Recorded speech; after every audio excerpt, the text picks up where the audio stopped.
Hey everybody, it's your girl Bunny. To all of my returning subscribers, hey, how you doing? And for those of you who are new to the channel, welcome. Kick your feet up, subscribe to this family-friendly channel, and don't forget to click the notification bell so you don't miss any posts. Also follow me on Instagram at the same profile name so you don't miss the sneak peeks of what's coming up next. In this video, it's The Handmaid's Tale, Season 4, Episode 2, entitled Nightshade. I give a recap of the entire episode with photos offset to the side, and then I give my review at the end. No need to dig around. I have all of the minute marks in the comments. It's all coming up next. There's a vehicle that's pulled up, and June tries to keep everyone calm. She reminds Janice not to run and not to panic. They're looking for Guardian Park, and they're embarrassed he's wandered off, and it's happened several times before. They request to speak with the Marthas, but Mrs. Keyes insists that they're busy bottling cider. They allow them to finish their work. June commends Mrs. Keyes for doing an amazing job. But now this means that there's more danger, and June and all of the ladies must leave. June wants to continue with Mayday, and maybe they can get them a cell on the western border. Agnes disagrees, and there's word that the Republic of Texas is letting people at the border. But June says it's too risky to just move on a rumor. Brianna doesn't want to fight and is terrified. Neither destination is certain. A contact from Mayday has more information but only wants to speak with June. They can't come to her current location because they can't leave, but June can. It's a risky meeting. Luke makes an announcement. Some of you know my wife, that she was able to do great things. It took some brave people to make Angel's flight happen, and June was one of them. Would you like to meet another? Rita Blue. I was a Martha, and I was on that plane. When I first met June, I didn't think she could do something like this. All of those children. And she saved me. Angel's flight is what got us out, and she stayed behind to keep fighting, even knowing what would come next. Gilead has a way of bringing out the worst in people, but she brought out the best. Rita can't continue, and Luke wants to assure that there's hope that June is still alive. And now it's time to talk about the money needed. The donations will help with supplies, clothes, money for volunteers, and things that need help. People that need a new start, fresh out of Gilead. June and one of Mrs. Keyes' guards go to another location to speak with someone for Mayday. June awaits until she hears, "Follow me." The grounds used to be a place where men could live out their fantasies for a weekend. Now the fantasies differ. I thought you'd be taller. The handmaid that killed Commander Winslow. Where'd you get the knife? It was a pin. First Mr. Winslow, now the Canada thing. The word is spreading. People are doing stuff. They're cutting tires. Someone even blew up a checkpoint. All of those kids. Free. They took my daughter. Do you have a safe house for us? Yeah. The Murrows. It's another farmhouse 13 miles west from you. Down the highway 44. In a stand of poplars. Stick to the woods. A quilt hanging on the line means it's safe. Can you leave tomorrow night? No. Guards came to the house today, and I need to leave tonight. Well, look, I can't send the word until tomorrow. And if they're not expecting you, you'll get a face full of buckshot. How do you know about Winslow?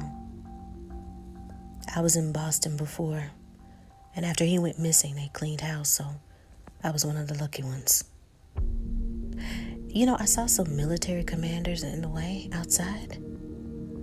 Yeah, they're here for a couple more days. One last party before they go to Chicago. They're here to lead some new offensive. But you guys are just sitting here. It's like a bunch of sitting ducks. Mayday should do something. You really think Mayday would liberate this place? I gave up on that long time ago. Mayday it's not an army. We are Mayday. People just like us. The doctor instructs Serena. Did he do that? Well, not directly. So it was an appropriate punishment under Gilead law? Yes. Did your husband ever sexually assault you? No. Did he ever have unprotected sex with anyone besides yourself or your handmaids? Yes. How many partners? I don't know. He was a frequent at a brothel. Well, we want to check for STDs. We'll draw blood and get a genital swab. Now, I know this is difficult, Miss Waterford. Any instances of physical abuse? No. Yes, he struck me here. Another appropriate punishment? It's not that simple. Serena isn't a fan of the lawyer building a case mounting on physical evidence that may sway the decisions that she made were based upon her safety. It's the best way to get the charges dropped and to get immunity if she wants to get her daughter back. She feels that her husband reacted out of anger and probably regrets it. She knew him before Gilead and wants to see him alone and wants him to drop the claim. Agnes and the rest of the ladies aren't convinced, and they don't agree with her choice to go back to the house that she just left from. They say, what are you going to do? Just go in there and shoot your way through like Rambo?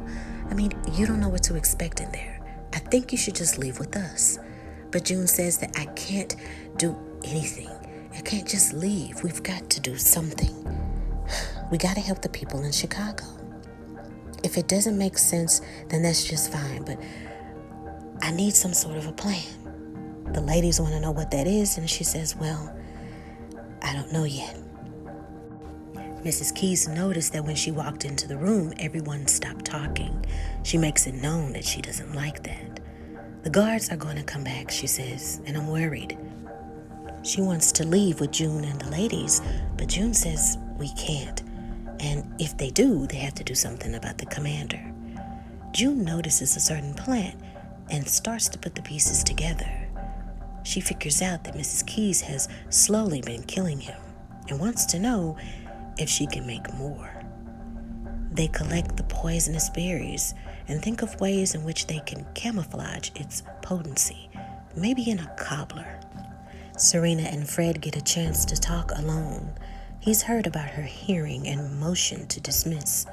He doesn't like that she's exposing their beliefs to complete strangers, but she just thinks it's a strategy to get legally what they want, her daughter.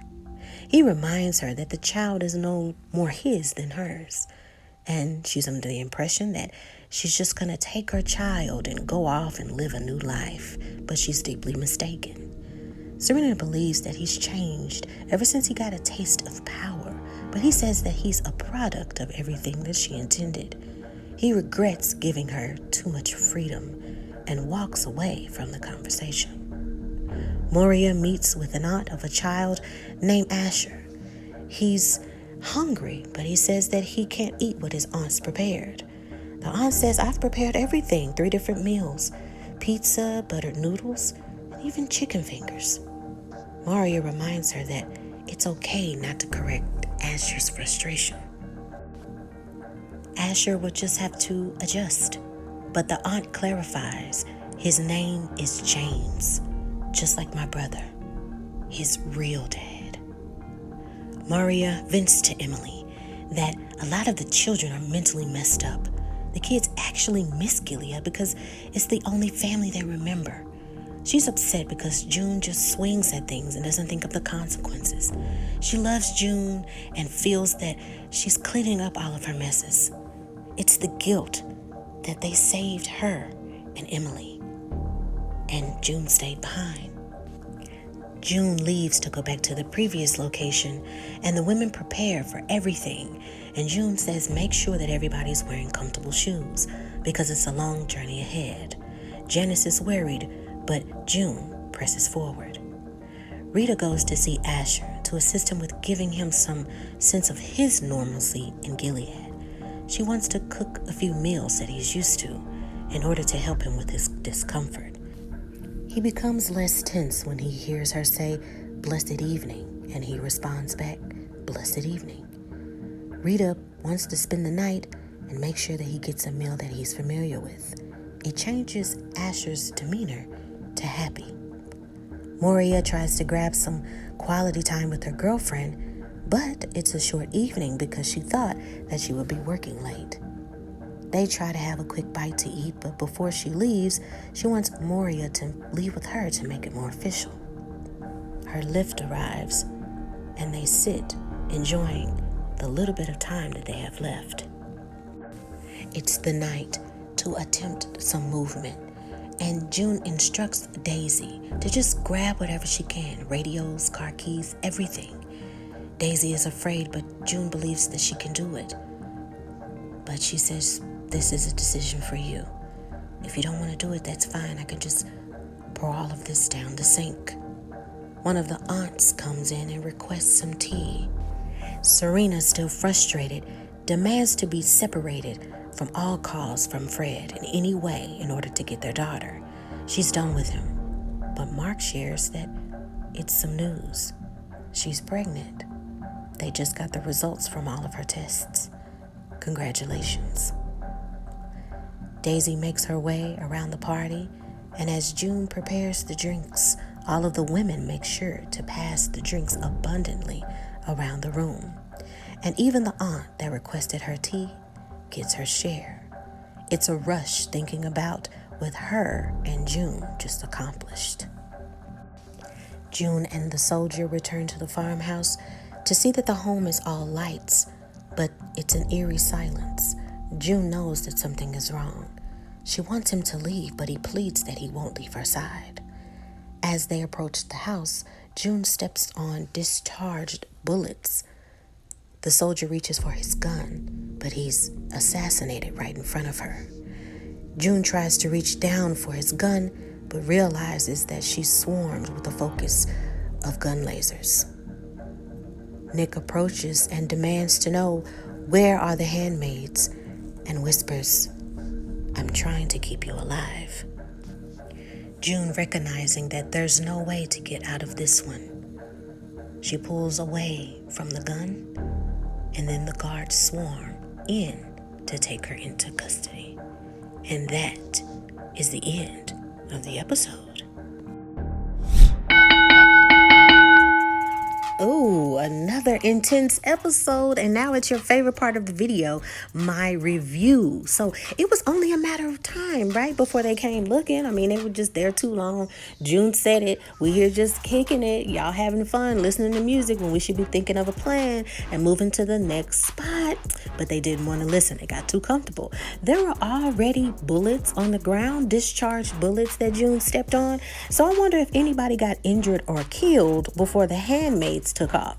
And maybe Mrs. Keys ratted on them. Do you think she ratted on them, y'all? Because where is Mrs. Keys? Did she go with them? Where is Mr. Keys? I'm wondering about that. I wanted to see the end results from that party and the drinks. I really wanted her to stick around, but I don't know. Maybe that's something we're going to see in episode 3. I mean, is it like a slow kill, or do they all just drop to the ground? Like, what was the aftermath of that? Will anybody survive? Will they have some like weird aftermath of symptoms of it and survive? And ooh, I'm just so nervous, y'all. I just don't know. Now, Moira makes a point that June makes fast decisions, not thinking of all the dangers after that. Is that just cause and effect of her just really not caring and at least trying to do something? I mean, I get it. I get both sides. I mean, you're making these decisions and you don't care who's in the crossfire, but at the same time, it's like, wow, I get June's perspective. We got to do something. If she didn't go to the party, would she have made it with the other handmaids? It's just a big question mark. It's sad about those rescued children, right? Currently in Canada. But I do feel that they need to know the truth. Like, even though it's saddened and they're breaking patterns and their kids, they need to know who their real parents are. They need to know why they were taken and get the therapy to find out. Like, I don't think they should just put a Band-Aid on it and then just send them back. Like, that's just horrible. I mean, like, we're all raised under a lie in Gilead, and I don't think that's the good way to go, right? I thought that Fred couldn't have kids, y'all. Remember? I thought that he couldn't have kids. I thought that that was something that we went over in the past few seasons, correct? Am I thinking incorrectly? That Serena brought up that he couldn't have kids, that he knew he couldn't have kids, and maybe he was just in denial about the whole thing. Did Serena get her groove on with somebody else? Do y'all notice how Mark looks at her? Do y'all notice that? As if they shared a little something? Were they together, y'all? Who is she pregnant by? I don't think she's pregnant by her husband. Oh, Serena, what was you doing? Was you creeping? I think so. Leave your comments below and let me know what you thought about this episode. We on a roll, you guys. Episode 3 is gonna be in probably the next 2 hours. I'm about to post it. I gotta look at it. I'm like working and trying to review stuff and take notes and edit at the same time. I love y'all so much. I'm hustling for you. Let me know your thoughts. Subscribe. Please like this video. Share with family and friends. Make sure to let them know this is a family-friendly channel. Positive vibes only. In the meantime, take care of yourself and each other. Until next time, bye.